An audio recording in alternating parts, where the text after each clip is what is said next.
City ಭಾಗಗಳಲ್ಲಿ ಜೀವನ ಮಾಡುತ್ತಿರುವಂತಹ ಜನ ಉಟ್ಟು ಬಟ್ಟೆಯಲ್ಲಿ ಮೂಟೆ ಕಟ್ಕೊಂಡು ಹಳ್ಳಿಗಳಿಗೆ ಹೋಗಬೇಕಾದ ಕಾಲ ಬರುತ್ತೆ ಹಿಂಗೆ ಹೇಳಿದ್ಯಾರು ಗೊತ್ತಾ? ಸಂಸದ ಡಾಕ್ಟರ್ CN ಮಂಜುನಾಥ್. ಹಾಗಾದ್ರೆ ಈ ಅಚ್ಚರಿಯ ಹೇಳಿಕೆ ಯಾಕೆ ಕೊಟ್ರು? ನಗರದಿಂದ ಉಟ್ಟ ಬಟ್ಟೆಯಲ್ಲಿ ಜನ ಯಾಕೆ ಹಳ್ಳಿಗೆ ಓಡಬೇಕು ಗೊತ್ತಿಲ್ಲ. ಬರಗಾಲ ಬರುತ್ತೇನು? ಸಂಸದ ಡಾಕ್ಟರ್ CN ಮಂಜುನಾಥ್ ಅಚ್ಚರಿಯ ಹೇಳಿಕೆಯನ್ನು ಕೊಟ್ಟಿದ್ದಾರೆ.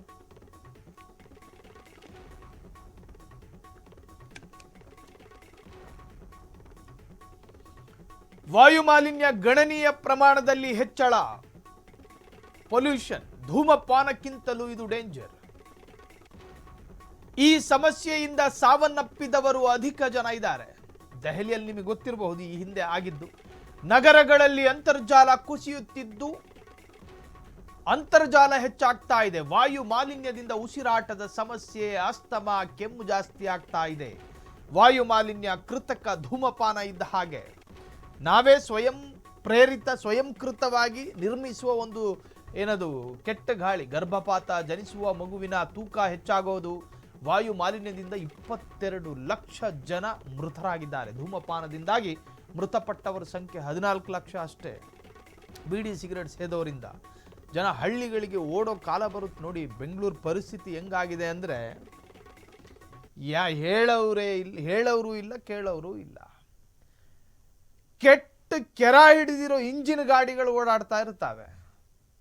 ಅವನು ಸೈಲೆನ್ಸರಲ್ಲಿ ಬರೋ ಗಾಳಿ ಇದೆಯಲ್ಲ, ಅಮಾವಾಸ್ಯೆ ಕತ್ಲಿಗಿಂತ ಕತ್ಲಾಗಿರುತ್ತಾಗ ಏನದು ಆ ಏರು, ಅದನ್ನು ಗಮನಿಸಬೇಕಾದ RTO ಹಾಡು ಹಗಲೇ ಮಲಗಿರ್ತಾನೆ.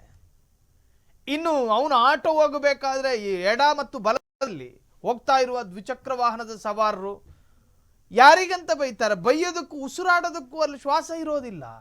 ಓಡಿಸೋಕೆ ಆಟೋ ಡ್ರೈವರಿಗೆ ಬೈಯೋಣ ಅಂದರೂ ಕೂಡ ಶ್ವಾಸ ಸಿಗೋದಿಲ್ಲ. ಅಷ್ಟು ವಿಪರೀತ ವಾಯು ಮಾಲಿನ್ಯದಿಂದ ತತ್ತರಿಸಿ ಹೋಗಿದೆ ಬೆಂಗಳೂರು. ಇನ್ನೊಂದು 2 ವರ್ಷ ಕಳೀಲಿ ನೋಡಿ, ನಿಮಗೊಂದು ಸ್ವಚ್ಛ ಗಾಳಿ ತಗೊಳ್ಳೋದಕ್ಕೆ 1000 ರೂಪಾಯಿ ಕೊಟ್ಬಿಟ್ಟು ಗಾಳಿ ತಗೋಬೇಕು ನೀವು. ಬ್ರಾಂಚ್ಗಳು ಓಪನ್ ಆಗ್ತವೆ ಬೆಂಗಳೂರಿನಲ್ಲಿ. ಈ ಓಲೋ ಮತ್ತು ಇದೇನದು ಎಲೆಕ್ಟ್ರಿಕ್ ಗಾಡಿಗಳಿಗೆ ಬ್ಯಾಟ್ರಿ ಕೊಡೋ ಬ್ರಾಂಚ್ಗಳು ಇರ್ತಾವೆ ನೋಡಿ, ಹಂಗೆ ಗಾಳಿ ಕೊಡೋ ಬ್ರಾಂಚ್ಗಳು ಓಪನ್ ಆಗ್ತವೆ. ಗಾಳಿ ಸಿಗೋದಿಲ್ಲ, ಸ್ವಚ್ಛ ಗಾಳಿ.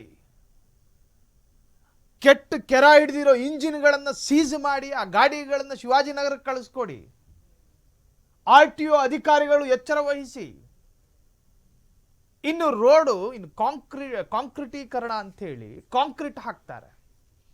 ಅಲ್ಲಿ ಭೂಮಿ ಅಗಿಬೇಕಾದ್ರೆ ಅದ್ರ ಸುತ್ತಲೂ ಸ್ಕ್ರೀನ್ ಹಾಕಬೇಕು, ನಾನಾ ಕ್ರಮಗಳನ್ನು ಅನುಸರಿಸಬೇಕು. ಯಾವ ನನ್ನ ಮಕ್ಕಳು ಕ್ರಮ ಅನುಸರಿಸೋದಿಲ್ಲ, ವೈಜ್ಞಾನಿಕ ಸೂತ್ರಗಳನ್ನು ಅನುಸರಿಸೋದಿಲ್ಲ. ಅದರ ಕೆಟ್ಟ ಕಲುಷಿತ ಗಾಳಿ ಜೊತೆಗೆ ಆ ಮಣ್ಣು ಮಿಶ್ರಿತವಾದಂತಹ ಅವೆಲ್ಲವೂ ಕೂಡ ಮನುಷ್ಯನ ಹೊಟ್ಟೆ ಒಳಗೆ ಸೇರ್ಕೊಳ್ತವೆ. ಗರ್ಭಿಣಿ ಹೆಣ್ಮಕ್ಳು ನಡ್ಕೊಂಡು ಹೋಗ್ತಾ ಇರ್ತಾರೆ. ಆ ಹೊಟ್ಟೆಯಲ್ಲಿರುವಂತಹ ನವಜಾತ ಶಿಶುಗೂ ಕೂಡ ಅದು ಅಪಾಯ. ಇತ್ತೀಚೆಗೆ ಹುಟ್ಟೋ ಮಕ್ಕಳೆಲ್ಲರೂ ತೂಕ ಹೆಚ್ಚಾಗ್ತಾ ಇದೆಯಂತೆ. ಅದಕ್ಕೆಲ್ಲವೂ ಕೂಡ ಈ ವಾಯು ಮಾಲಿನ್ಯವೇ ಕಾರಣ ಆಗುತ್ತೆ.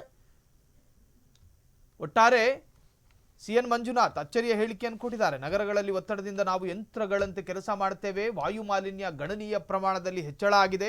ಧೂಮಪಾನಕ್ಕಿಂತಲೂ ಇದು ಡೇಂಜರ್. ಈ ಸಮಸ್ಯೆಯಿಂದ ಸಾವನ್ನಪ್ಪಿದವರು ಅಧಿಕ. ನಗರಗಳಲ್ಲಿ ಅಂತರ್ಜಲ ಕುಸಿಯುತ್ತಿದ್ದು ಅಂತರ್ಜಾಲ ಹೆಚ್ಚಾಗ್ತಾ ಇದೆ.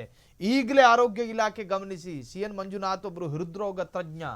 ಅವರ ಮಾತನ್ನು ಗಂಭೀರವಾಗಿ ಪರಿಗಣಿಸಿ, ಹಗುರವಾಗಿ ನೋಡೋದಕ್ಕೆ ಹೋಗಬೇಡಿ. ಬೆಂಗಳೂರಿನಲ್ಲಿ ನಾವೆಲ್ಲರೂ ಜೀವನ ಮಾಡಬೇಕಾ ಸ್ವಚ್ಛಂದವಾಗಿ?